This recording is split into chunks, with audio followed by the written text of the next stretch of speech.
What's up, y'all? Y'all are listening to Living Corporate's flagship podcast.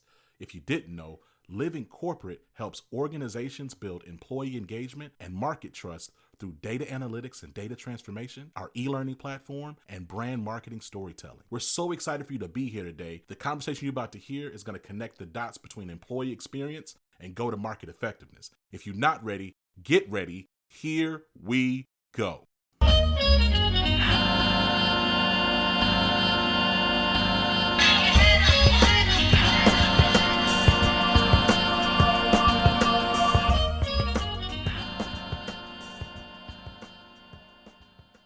What's up, y'all? It's Zach with Living Corporate, and we're back. This week, dropping a special pod, a reflection. And I told y'all this season that there will be more of these, more times when, as opposed to bringing you necessarily an interview week to week, times when I just share a bit of my thoughts and perspectives on what we're seeing in the world. And this is such an episode. You know, it's interesting. This week, we saw an instance of bold, brash incompetence. For those who don't know, the Trump administration, Pete Hegseth, Mike Walls, J.D. Vance, Tulsi Gabbard, and several other senior White House officials were exposed by a journalist for having a text message chat where they shared classified information. And that classified information was pertaining to bombing Yemen. And there's all this rigmarole about, were they war plans, were they attack plans? I mean, it's a distinction without a difference. The point is that Pete Hegseth, the head of the DOD, shared information about timing and weaponry and locations of attack plans and what they were going to do, what America was going to do.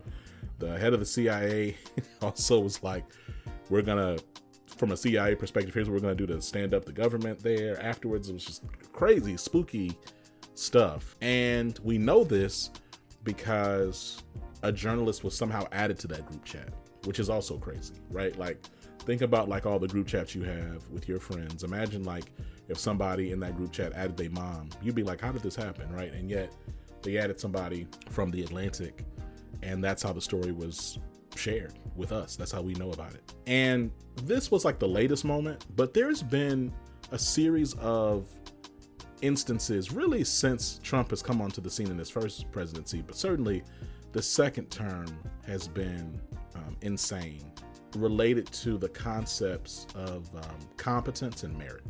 So ever since I've been in my career in the human capital space, those terms have been thrown in my face.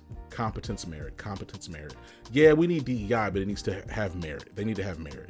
Yeah, I mean, we can make sure that we're being diverse, but it's really about diversity of thought, because it's about hiring the most competent people, right? The insinuation being that if you are not a straight white male, you are not competent, and we don't know if you have earned the job, if you got this job based on merit. In fact, and I've talked about this before on Living Corporate, this whole concept of competence and the assumption of incompetence when we talk about anyone that is not a white person, specifically, even more specifically, a white male, is in itself racist, right? So like, I recall working at PwC, and we were talking about a product rollout, and it was a product rollout focused on training and development, and they called it a DEI project because the product itself was meant to help train and upskill Black and brown talent. And the mission or the goal was, hey, if we upskill this Black and brown talent, then they will be able to be successful. These Black and brown employees, they're not successful because they're not as competent. They don't have the skills. So let's train them. Let's train them and get them to fit into this broader culture, because obviously the reason why they don't fit in here is because of their lack of training, their lack of competence. And I remember explaining to this all-white product team how the assumption that black and brown talent is not quote unquote fitting in, which is very loaded, is because they lack training or they lack some degree of skill or they are not competent, is on its face racist. And I remember them looking at me like I was speaking Mandarin. But the truth of the matter is that non-white, specifically non-white male talent is often seen, the default is incompetence, right? That's why so much of quote unquote DEI efforts historically are focused around mentorship and training, because there's an assumption that there's just no way this person could be as competent or as skilled as these other people who had better resources and tools and access. But the reality is that black and brown people and historically marginalized people, women, disabled folks, queer folks, they oftentimes don't really need more training. They need more opportunity. They need more sponsorship. They need more coverage and support in systems that are not built for them. I mean, it's funny because there's all this commentary, even like lately, around DEI and the FAA, and yet like we're seeing all these planes falling out the sky, and some could argue that it's just bad timing and that it's not really about all the firings that have happened by this administration, that it just, kind of like lightning is striking over and over and over and over again. However, flights were much safer when a gay man was in charge, right? We didn't have these type of security leaks and questions about sharing emails and things of that nature with Russia when we had a black head of the Department of Defense. We didn't have these concerns just an administration ago. And I'm not defending the previous administration. I'm saying that these blatant acts of incompetence, they just weren't there. And so like now there's questions and louder questions about Pete Hegseth's competence and his ability to lead in this moment. But I think I want to pause and step back on just even these concepts and terms, because again, competence and merit and diversity of thought and inclusion, these terms, they're really just more like societal constructs that those in power leverage to keep those on the margins. Like that's what I am continuing to see. Because why is it that the people who are screaming loudest about merit and competence are the most incompetent people we have ever seen?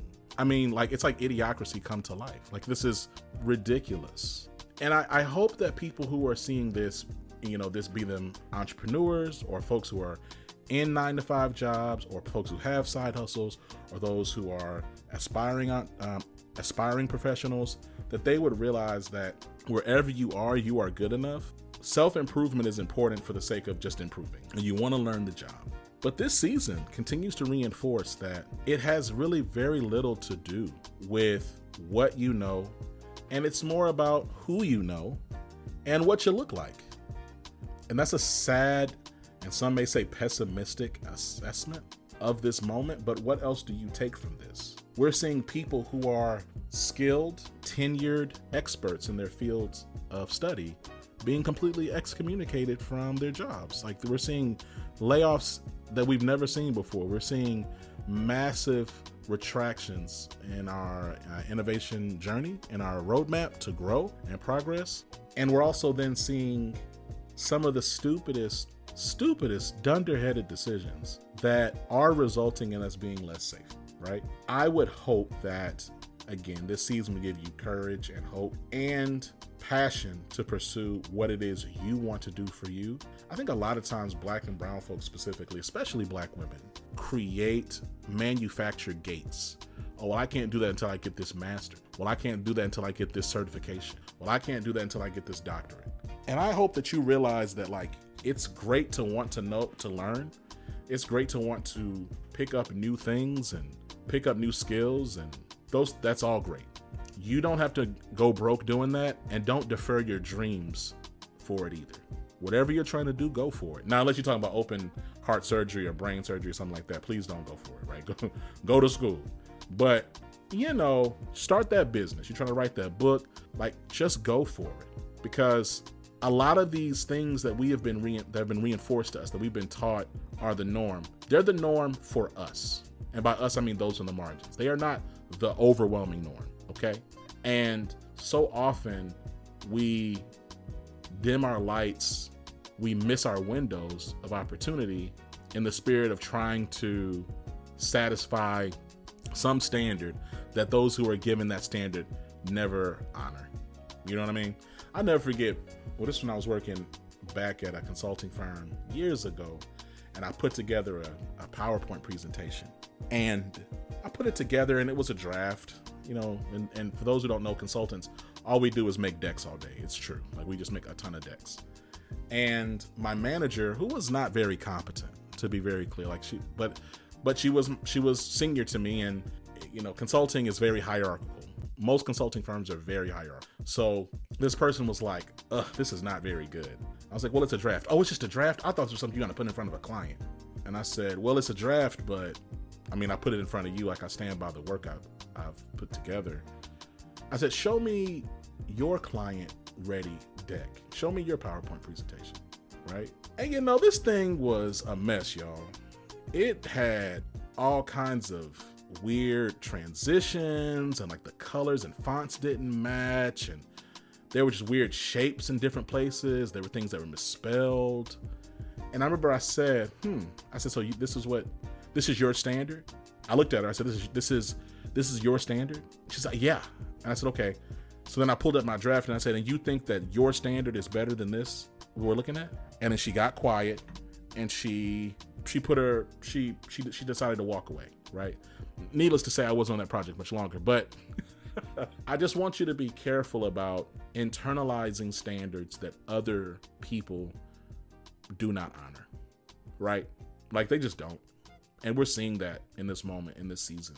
Whatever you're trying to do, whatever your dream is, whatever your goals are, go for it. Go for it. All right? Now look, next week, it's going to be really fun. We have a lot of dope conversations between Yvonne Hutchinson and Kimberly Bryant and several other folks that I'm just excited to have on Living Corporate. Make sure you check us out everywhere you listen to podcasts. I mean, you're checking us out right now.